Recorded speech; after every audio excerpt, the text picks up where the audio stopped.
وہ اہمیت ہے نہ اس کی اوقات ہے کہ وہ آگے بڑھ جائے ایک حافظ قرآن کے سامنے نماز پڑھانے کے لیے۔ دنیا میں بھی اسے عزت اللہ نے عطا فرمائی، اور آخرت میں جہاں تو بڑے بڑے لوگ بادشاہ تو دنیا میں رہے وہ سب نفسی نفسی پکاریں گے، وہاں اللہ ان کے ساتھ یہ اعجاز فرمائے گا۔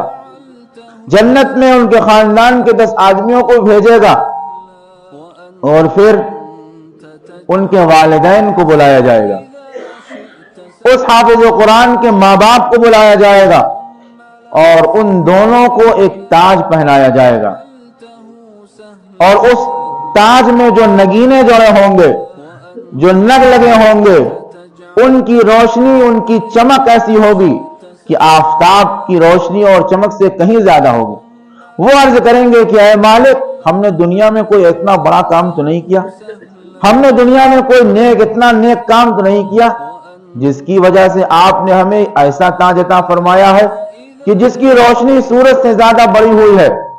تو اللہ کہے گا کہ تمہارے بچے نے حفظ کیا تھا، تمہارے بچے نے قرآن یاد کیا تھا، تمہارے ذریعے یاد کیا تھا، تمہاری محنت اور کوشش کی وجہ سے یاد کیا تھا، لہذا تمہیں یہ اعجاز تمہارے بچے کی وجہ سے دیا جا رہا ہے۔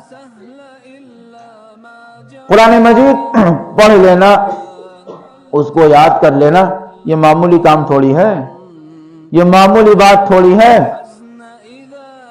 صبح سے شام تک رگڑنا پڑتا ہے، گھسنا پڑتا ہے۔ 10 سال کے بچے ہیں، 8 سال کے بچے ہیں، 7 سال کے بچے آپ کے مدرسے میں ہیں، صبح اٹھیں گے جب پوری دنیا سوتی ہے، جب پورا عالم سوتا ہے، تو یہ نابالغ بچے جن کے اوپر ابھی نماز فرض نہیں ہوئی، جن کے اوپر ابھی احکام شرع نافذ نہیں ہوئے، یہ اللہ کا قرآن یاد کرنے کے لیے، اللہ کو راضی کرنے کے لیے صبح اٹھ جاتے ہیں اور اللہ کا کلام یاد کرتے ہیں۔ سوچو جب یہ بچے اٹھتے ہوں گے تو کیا اللہ کو ان پر ترس نہیں آتا ہوگا؟ کیا اللہ ان سے خوش نہیں ہوتا ہوگا کہ یہ وہ بچے ہیں جن کو گناہ کا پتہ نہیں ہے، جن کے اوپر شریعت کے احکام نافذ نہیں ہے، لیکن یہ میرے کلام کو یاد کر رہے ہیں۔ پھر صبح ہی نہیں، صبح سے جب اٹھتے ہیں تو شام تک اسی میں لگے رہتے ہیں، سوتے ہیں تو وہی پڑھتے پڑھتے سوتے ہیں۔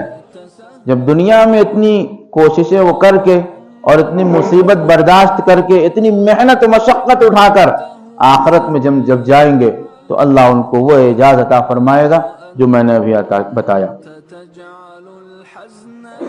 ان کے ساتھ ساتھ ان کے والدین کو بھی، ان کے خاندان والوں کو بھی، اور خود اس کے ساتھ اللہ کہے گا کہ تم حافظ قرآن ہو، تمہارے لیے ہمارے یہاں تو بہت اونچا مقام ہے۔ اقرا ورتقی ورتل کما کنت ترتل فی الدنیا، تم تو پڑھتے جاؤ، چڑھتے جاؤ جس طرح تم دنیا میں پڑھتے تھے، تمہارے یہاں، تمہارے لیے تو ہمارے یہاں بہت اونچا مقام ہے۔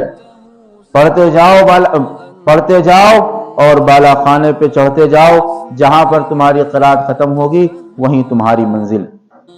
تو اللہ رب العزت والجلال ہم سب کو دنیاوی علم بھی عطا فرمائے اور اخروی علم بھی عطا فرمائے۔ دنیاوی علم ہمیں عطا فرمائے، اس میں بھی ہم کامیاب ہوں، اخروی علم عطا فرمائے، اس میں بھی ہم کامیاب ہوں۔ اور ہمیں ان دونوں کو سیکھنا ہے، ہمیں ان دونوں کو سیکھنا ہے۔ دنیا سے فائدہ اٹھانے کے لیے دنیاوی علم چاہیے، آخرت سے فائدہ اٹھانے کے لیے اخروی علم چاہیے۔ جب ہم دونوں سیکھیں گے تو دنیا سے جب ہم فائدہ اٹھائیں گے، ہمارے پاس علم ہوگا اخروی، تو ہمیں معلوم ہو جائے گا کہ جس چیز سے ہم فائدہ اٹھا رہے ہیں آیا یہ ہمارے لیے حلال ہے یا حرام۔ دنیا کی ہر چیز ہمارے لیے حلال نہیں ہے، دنیا کی ہر چیز ہمارے لیے حلال نہیں ہے، اور ہر چیز حرام بھی نہیں ہے۔ اگر ہر چیز حلال نہیں ہے تو ہر چیز حرام بھی نہیں ہے۔ کچھ ایسی چیزیں ہیں جو ہمارے لیے حلال ہیں، جو ہمارے لیے حرام ہیں۔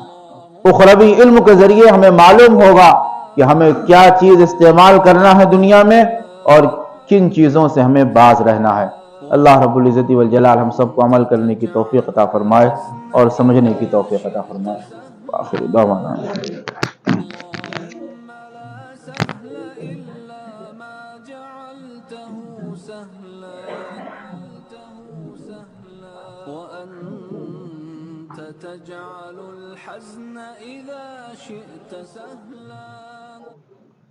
اللهم لا سهل إلا ما جعلته